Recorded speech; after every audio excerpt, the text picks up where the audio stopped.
What's up, everyone? You know me as the voice behind this channel, but you've never seen my face.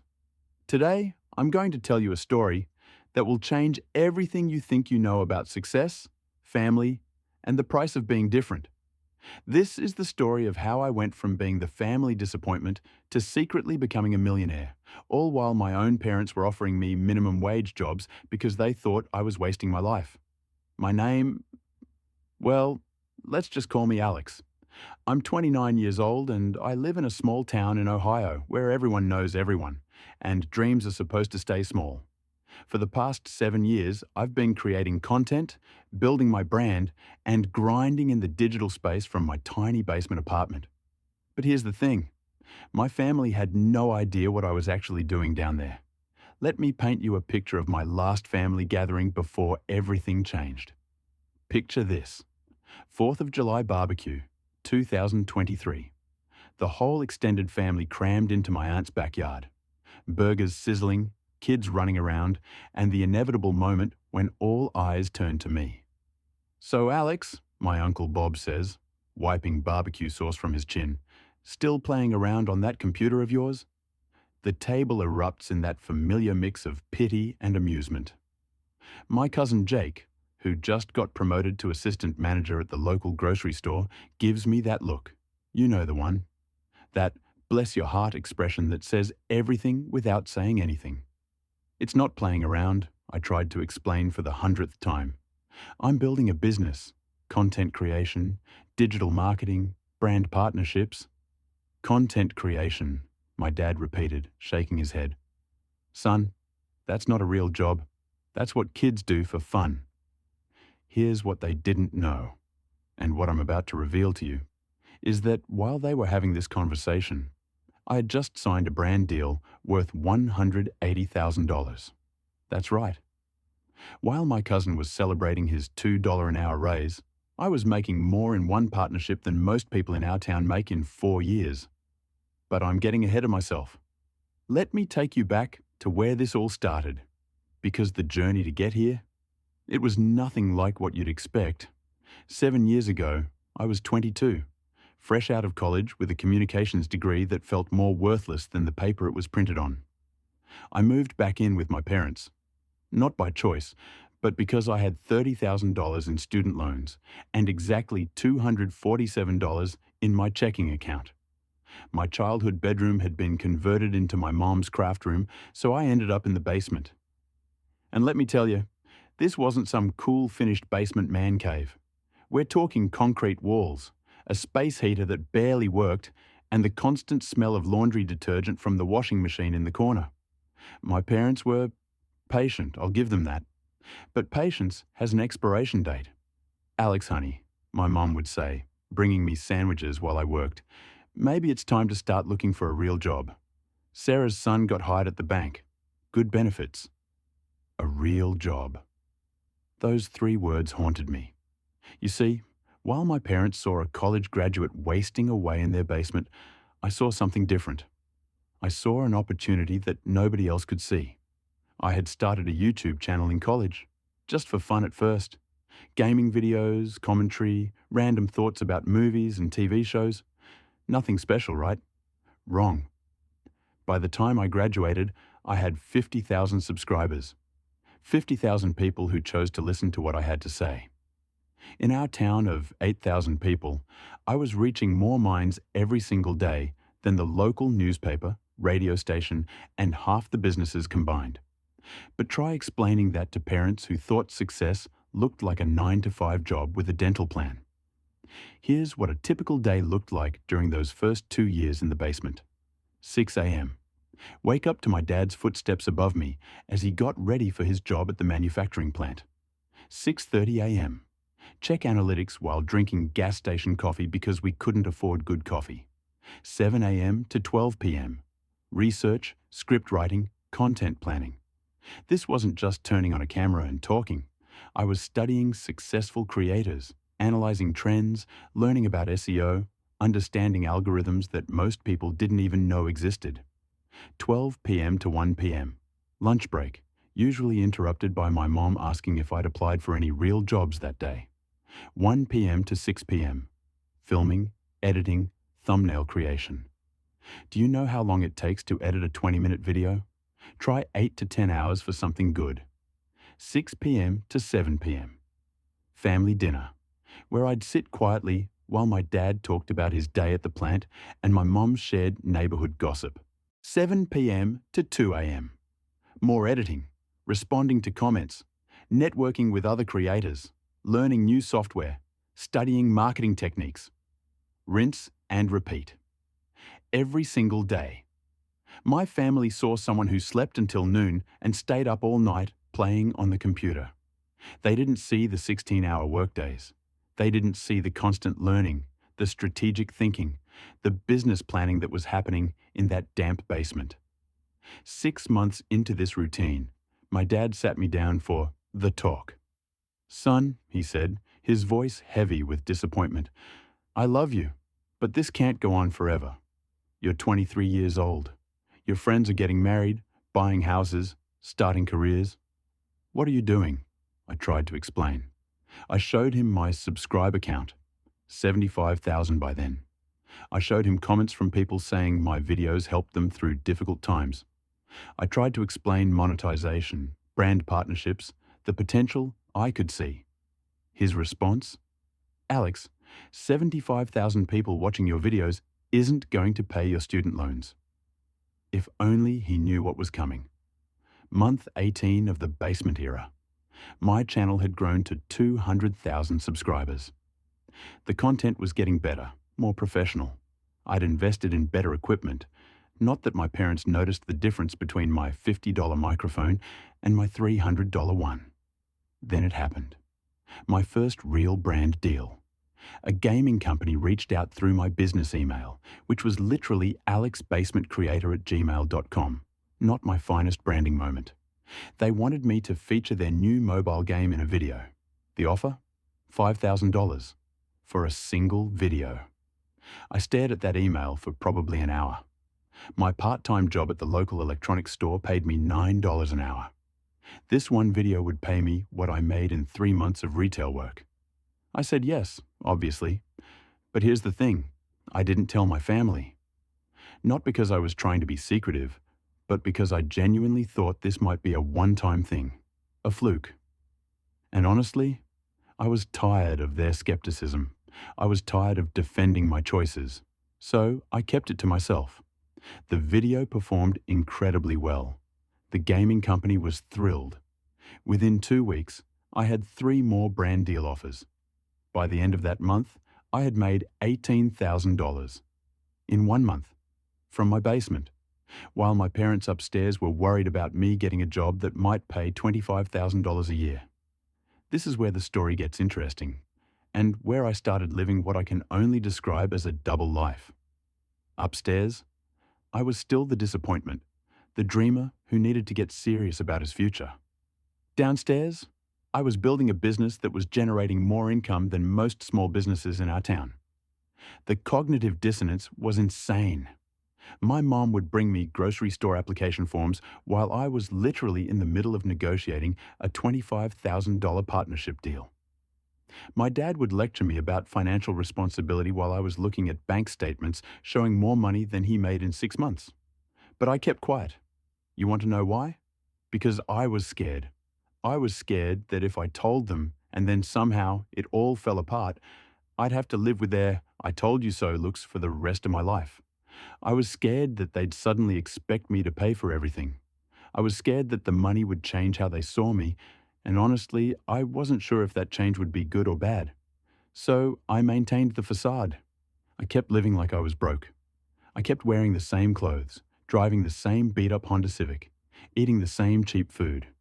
But secretly, I was building something incredible. By year 3, my channel had hit 500,000 subscribers. The brand deals were coming in regularly now. $10,000 here, $15,000 there.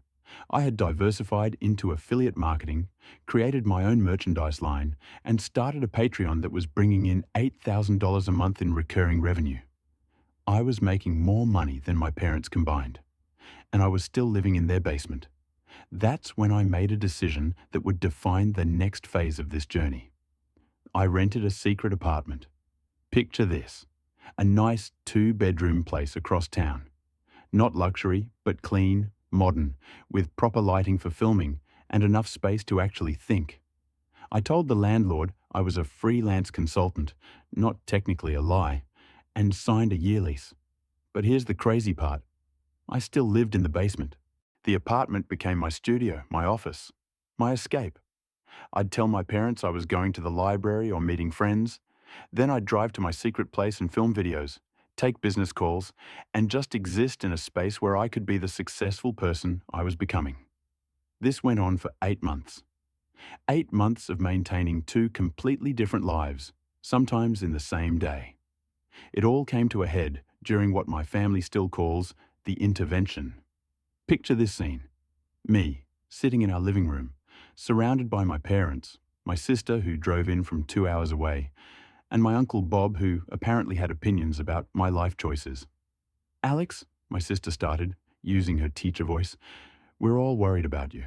You're 25 years old, still living at home, and we never see you making any real progress toward anything." My mom was crying. Actually crying. "I just don't understand what you do down there all day. Are you depressed? Do you need help?" My dad was more direct. "Son, I've been patient, but enough is enough. I got you an interview at the plant.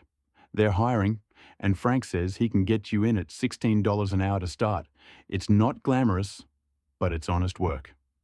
Uncle Bob chimed in. "In my day, a man your age would be ashamed to still be living with his parents. You need to grow up, take responsibility." I sat there, listening to the people I loved most in the world tell me that everything I was doing was wrong, that I was failing, that I needed to accept their definition of success and abandon everything I'd built. And here's the thing that really got to me. They weren't wrong to be concerned. From their perspective, I was a 25-year-old college graduate with no visible job, no apparent income, and no clear future. If I were them, I'd probably be worried too. But I also knew something they didn't know. "What if I told you," I said quietly, "that I made more money last month than Dad makes in 6 months?" The room went silent. "Alex," my dad said, his voice strained, "please don't make this worse by lying to us." That's when I pulled out my phone and showed them my bank balance. $347,982. My mom gasped. My sister's mouth fell open. Uncle Bob leaned forward like he was seeing a magic trick. "How?" was all my dad could manage. What happened next was probably the most surreal 2 hours of my life. I explained everything. The YouTube channel, the subscribers, the brand deals, the multiple revenue streams. I showed them videos with millions of views, comments from fans around the world, business emails from companies they'd actually heard of. My mom kept asking if it was legal. My dad wanted to know why I hadn't told them. My sister was frantically Googling how much do YouTubers make on her phone. Uncle Bob? He just sat there shaking his head, muttering, "I don't understand the world anymore." But here's what really got to them. I showed them the secret apartment. We all piled into cars and drove across town. When I unlocked the door to my studio apartment, with its professional lighting setup, multiple cameras, editing station, and wall of products from brand partnerships, it finally hit them. This wasn't a hobby. This wasn't a phase. This was a business, a successful business. "This is your office?" my mom asked, running her hand along my editing desk. "This is where I work every day," I confirmed. My dad was staring at a framed plaque on the wall, my YouTube silver play button for hitting 100,000 subscribers. "500,000 people watch your videos?" he asked. "My last video got 1.2 million views in 3 days, I told him. The silence was deafening. You'd think this would be the happy ending, right? Family realizes their son is actually successful, everyone hugs, roll credits. But real life isn't that simple. The next few weeks were weird. My family didn't know how to process this information. My mom started watching my videos, which was simultaneously sweet and mortifying. My dad began telling people at work that his son was some kind of internet businessman, which wasn't wrong, but wasn't quite right either. My sister had the most interesting reaction. She was proud, but also confused. "Why didn't you just tell us?" she asked during a phone call. "We would have supported you." "Would you have?" I asked back. "Really? If I had told you 3 years ago that I was going to make a living talking into a camera in the basement, would you have supported that?" Long pause. I I don't know," she admitted. And that's the thing about family, isn't it? We love each other, but we also have expectations, assumptions, and fears that can sometimes get in the way of understanding. Once the initial shock wore off, we had to have the practical conversations. You know, the ones about money that families don't usually have to have. My parents offered to pay me back for utilities, for food, for the years I'd lived at home. I told them that wasn't necessary, but they insisted on contributing something. We also had to talk about the future. "Are you going to move out now?" my mom asked, and I could hear both hope and sadness in her voice. I had been thinking about this. The truth was, I could afford a mansion if I wanted one. I could buy a house outright, no mortgage. But did I want to? "I'm thinking about it," I told her. "But maybe something closer to here. I don't want to move far away." What I didn't tell her immediately was that I had already been looking at houses, not just for me, but potentially for them too. Here's where the story takes another unexpected turn. My dad's manufacturing plant had been struggling for years. Layoffs were common, benefits were being cut, and everyone was worried about the future. My dad, who had worked there for 22 years, was talking about early retirement not because he wanted to, but because he wasn't sure how much longer the job would last. Meanwhile, I was making more money than I knew what to do with. So I made a proposal. "What if," I said over dinner one night, "instead of you retiring, you came to work with me?" The confused looks around the table were priceless.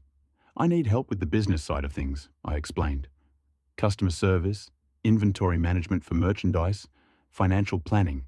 I need someone I trust, and I need someone who understands the value of hard work." My dad was skeptical. "Son, I don't know anything about computers or the internet." "You don't need to," I said. "You know about business. You know about managing money, dealing with people, solving problems. Those skills transfer." It took 3 months of conversations, but eventually my dad agreed to try it. He gave notice at the plant and became the business manager for my content creation company.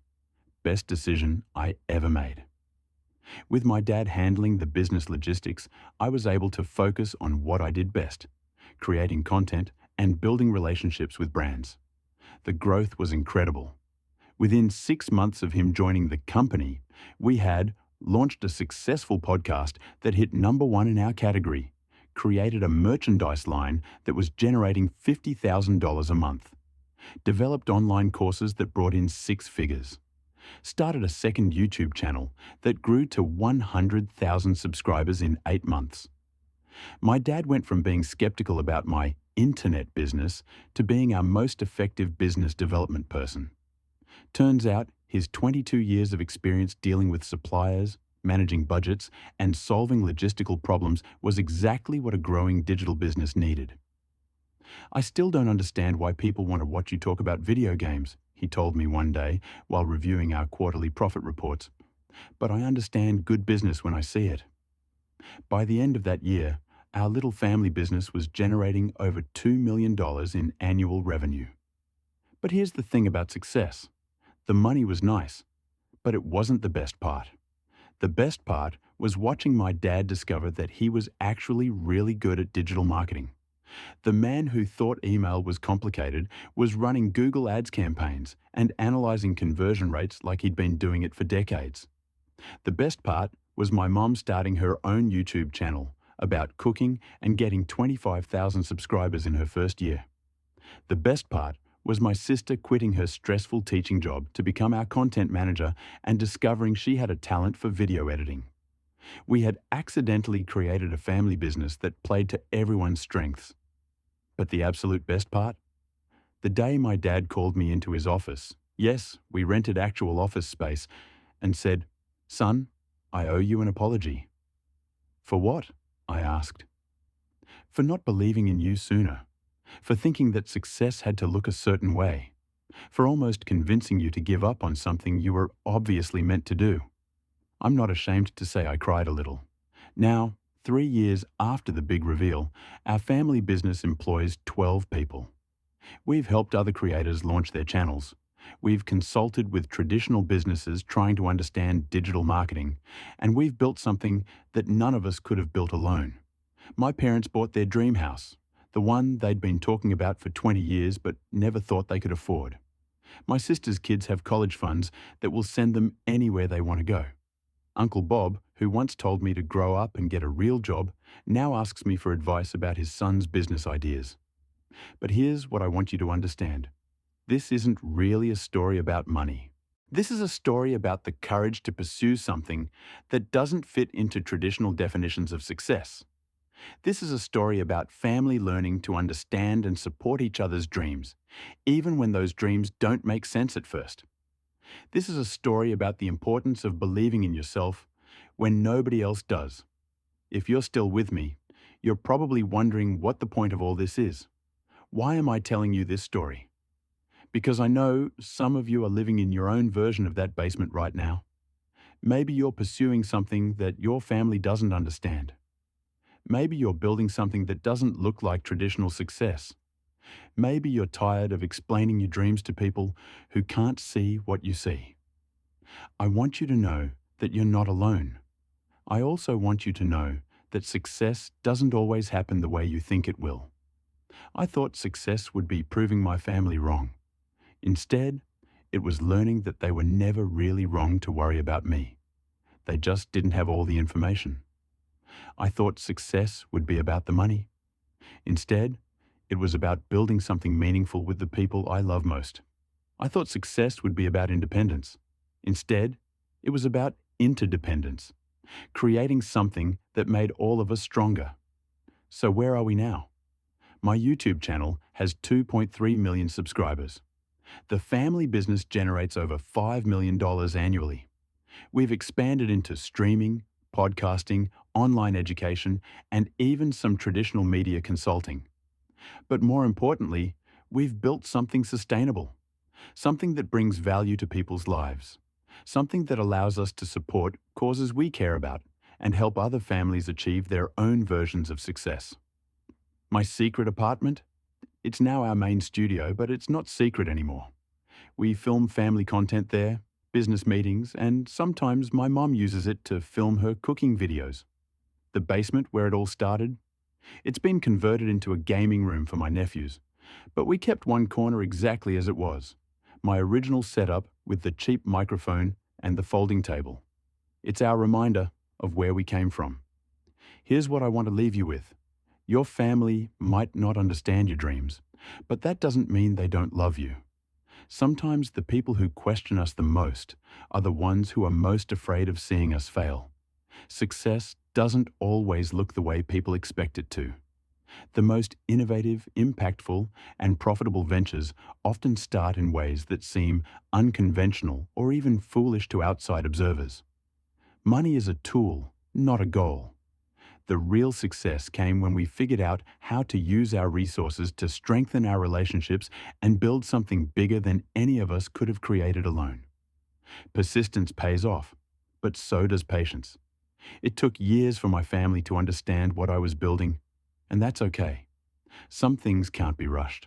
And finally, sometimes the best revenge against doubt isn't proving people wrong. It's proving that you were all right about different things. As I record this, I'm sitting in our new office building. Yes, we bought a building, looking at plans for expansion that would have seemed impossible 7 years ago when I was editing videos in that damp basement. But I'm also looking at a family photo from last month's barbecue. Same backyard, same folding tables, same group of people. But this time, when Uncle Bob asked what I was working on, the whole table leaned in to listen. This time, when my cousin Jake talked about his promotion, I congratulated him genuinely because I understood that success comes in many forms. This time, when my dad talked about the business, there was pride in his voice instead of worry. Sound effect? Notification ding.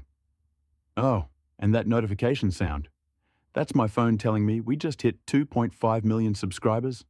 Some things change. Some things stay the same. But the most important thing, the love of family and the courage to chase your dreams, that's eternal. Thanks for listening to my story. I hope it inspires you to keep building whatever you're building, even if nobody else understands it yet. They will. Trust me,